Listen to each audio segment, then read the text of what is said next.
Hi guys! For today's video ay bibigyan ko kayo ng tutorial kung paano mag-live using screencast. So, make sure na yung photos or yung thumbnail at yung video nyo ay nakasave na sa Google Photos. So, this is the thumbnail ready. And then, ito yung video na ginawa ko. Usually, gumagawa ko ng 3-minute up video. So, yun, maganda yun. So, punta na tayo sa ating YouTube. So, dito tayo, plus sign. So, flip muna natin yan kasi nag-tutorial tayo. So, here it is. Dito sa may pencil. Dito ilalagay yung thumbnail. So, usually, ito yung photos. Ano mo lang yan.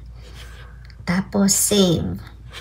So, usually, 2 beses. Napansin ko 2 times kung ginagawa yan. Make sure na lalabas talaga yung thumbnail. Here it is. Make sure na nadi-display yung thumbnail. And ito yung i-edit mo, yung live mo.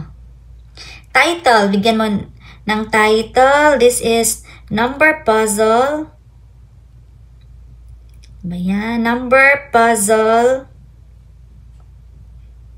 ASMR.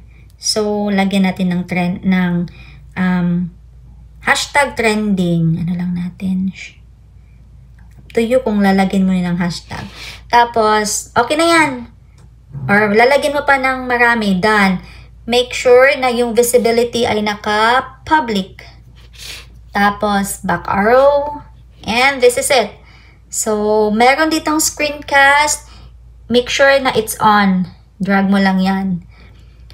Tapos, add game. Wala na yan. For monetized channel, make sure na i-click mo tong advanced settings.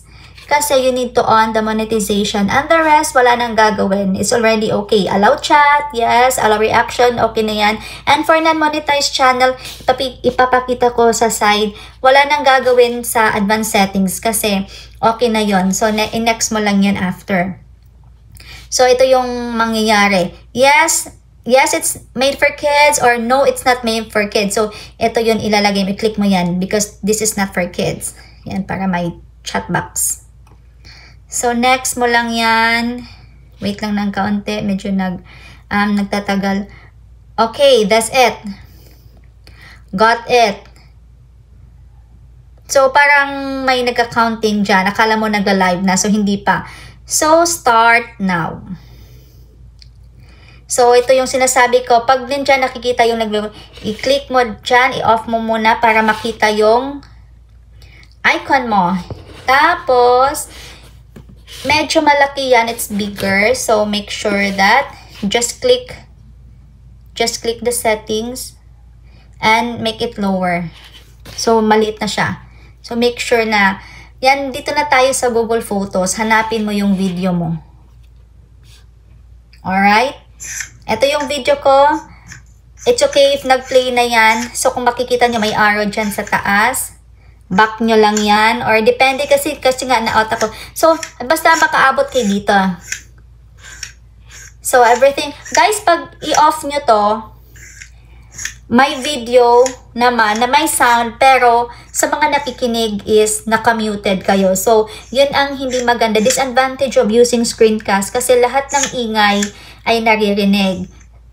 It's up to you kung i-on. Mas maganda pag naka-on to. Don't worry about the sound, the background sound. It's normal. So, that's it. Wala nang gagawin. So, yan. Make sure that the video is ready before you click the go live. So, here it is. Now, we're going live. So, that's it. Simple. Bye.